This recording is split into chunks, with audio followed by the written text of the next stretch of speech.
తాకట్లో ఉన్న మీ బంగారాన్ని విడిపించి ఆ రోజు ఆన్లైన్ రేటుకి కొంటాం. Sharma gold company. నమస్కారం గురుగారు. నమస్తే అమ్మా. వృశ్చిక రాశి వారికి ఫిబ్రవరి మాసంలో ఆర్థిక పరంగా, విద్యాపరంగా, సంతాన పరంగా, వివాహ పరంగా ఎలా ఉండబోతుంది? వారు ఎలాంటి పరిహారాలు చేసుకోవాలి గురుగారు? వృశ్చిక రాశి వాళ్ళకి ఈ ఫిబ్రవరి మాసంలో కొన్ని గ్రహాలు యోగిస్తున్న కారణం చేత కొన్ని అద్భుతమైన ఫలితాలు, సానుకూలమైన గ్రహ సంచారం ఉండడం వల్ల సానుకూలమైన వాతావరణం కనిపిస్తోంది.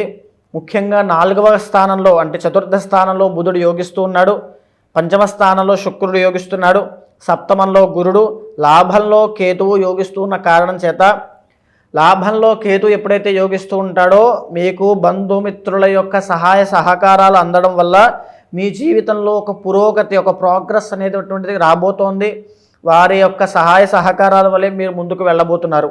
7వ స్థానంలో గురుడు యొక్క సంచారం యోగిస్తూ ఉండడం వల్ల వైవాహిక జీవితంలో అయినా, వ్యాపారంలో అయినా ఒక ముందడుగు వేసి ధైర్యంగా ఒక సాహసోపేత నిర్ణయం తీసుకోవడం వల్ల అద్భుతమైనటువంటి రాజయోగం పట్టే అవకాశాలు కనిపిస్తున్నాయి. 5వ స్థానంలో శుక్రుడు యోగిస్తున్న కారణం చేత ప్రేమ వ్యవహారాలన్నీ కూడా విజయం పొందే అవకాశం ఉంటుంది. అదేవిధంగా సంతాన సౌఖ్యం కనబడుతోంది. సంతానం కోసం ప్రయత్నం చేస్తున్న వాళ్ళైతే ఈ మాసం అత్యంత శ్రేయోదాయకంగా ఉంటుంది. ఎస్పెషల్లీ ఆడ సంతానం కలిగినటువంటి వాళ్ళైతే మీ యొక్క ఆడ సంతానం వల్ల మీకు కలిసి వచ్చే అంశాలు ఉంటాయి.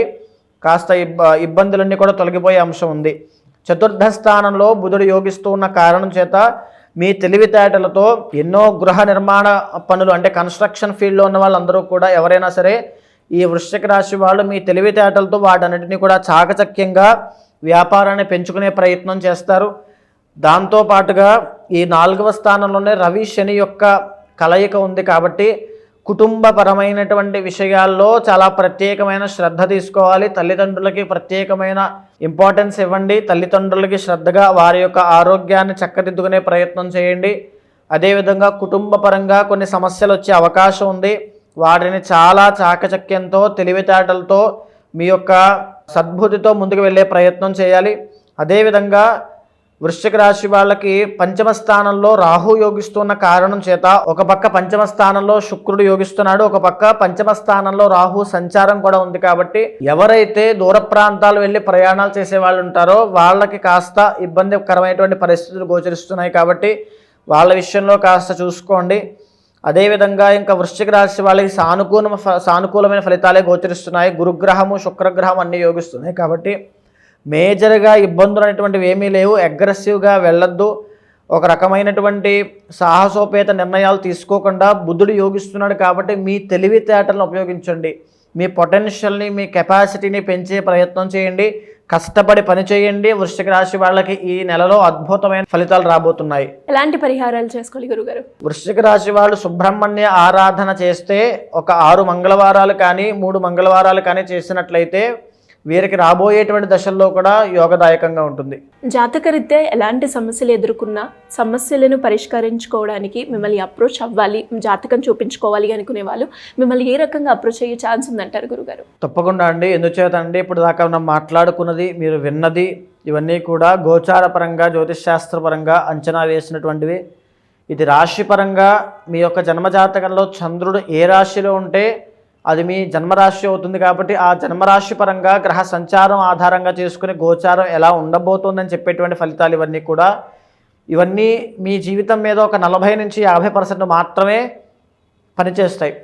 మిగిలిన 50%లో మీ ఇంటర్నల్ జాతకము, మీ ప్రయత్న బలము, మీ సంకల్ప శక్తి ఇవన్నీ కూడా క్యాలిక్యులేట్ చేసుకోవాలి. ఒక జాతకం చెప్పడము అంటే కేవలం గ్రహగతులను మాత్రమే ఆధారంగా చేసుకుని ఇలా ఉండబోతోంది అని చెప్పడమే కాదు. ఒక యాస్ట్రాలజర్గా మీతో మాట్లాడినప్పుడు మీ సమస్యలను మీతో మాట్లాడి మీకు మీ ఇష్టం ఏంటి, మీ అభీష్టం ఏంటి, మీ కోరిక ఏంటి, మీ సంకల్పం ఏంటో తెలుసుకుని ఒక ఫ్యామిలీ మెంబర్ లాగా మీకు కొన్ని సజెషన్స్ ఇవ్వగలిగితే, మీ ఆలోచన మార్చగలిగితే అప్పుడు మీ జీవితంలో ఒక అభివృద్ధి, ఒక పురోగతి అనేటువంటిది కనబడుతుంది. కాబట్టి ఎవరైనా సరే మీ జీవితం గురించి తెలుసుకోవాలి, ఆ ప్రాబ్లమ్స్ అన్ని సార్ట్అవుట్ అవ్వాలి అనుకున్నప్పుడు ఈ గోచార ఫలితంతో పాటుగా మీ ఇంటర్నల్ జాతకంలో ఉండేటువంటి సమస్యలనైనా లేకపోతే ఉండేటువంటి యోగాలనైనా అందిపుచ్చుకోవడానికి ఖచ్చితంగా ఎప్పుడు వస్తున్నాయి, ఎప్పుడు వెళ్ళిపోబోతున్నాయి తెలుసుకోవాలి. ఎప్పుడైతే ఆ జాతక దోషాలు ఉన్నాయో వాటికి సంబంధించి కొన్ని పూజలు నిర్వహించడం వల్ల ఆ శాంతి అనేటువంటి ఒక సైంటిఫికల్ ప్రక్రియ ఇది సైంటిఫికల్గా కూడా ప్రూవ్ అయ్యింది. ఏదైనా క్రిస్టల్ థెరపీ అవ్వచ్చు, మంత్ర థెరపీ అవ్వచ్చు, హోమా థెరపీ అవ్వచ్చు, లేకపోతే ఏదో ఒక మెడిసిన్ లాంటి ఒక మాటని నేను మీకు చెప్పడం వల్ల, మీరు వినడం వల్ల, ఒక పూజా కార్యక్రమంలో మీరు పాల్గొనడం వల్ల మీ జీవితంలో ఒక పాజిటివిటీ రావచ్చు, లేదా మీ జీవితం అక్కడి నుంచి ఒక మలుపు తిరగవచ్చు. కాబట్టి ఎవరైనా సరే మాట్లాడాలి, జాతకం చూడాలి అనుకున్నప్పుడు ఖచ్చితంగా కింద కనిపించేటువంటి నెంబర్కి కాంటాక్ట్ అవ్వండి. మా వాళ్ళు తప్పకుండా మీకు పూర్తి డీటెయిల్స్ అన్నీ కూడా అందిస్తారు. ధన్యవాదాలు గురుగారు. నమస్తే అమ్మా.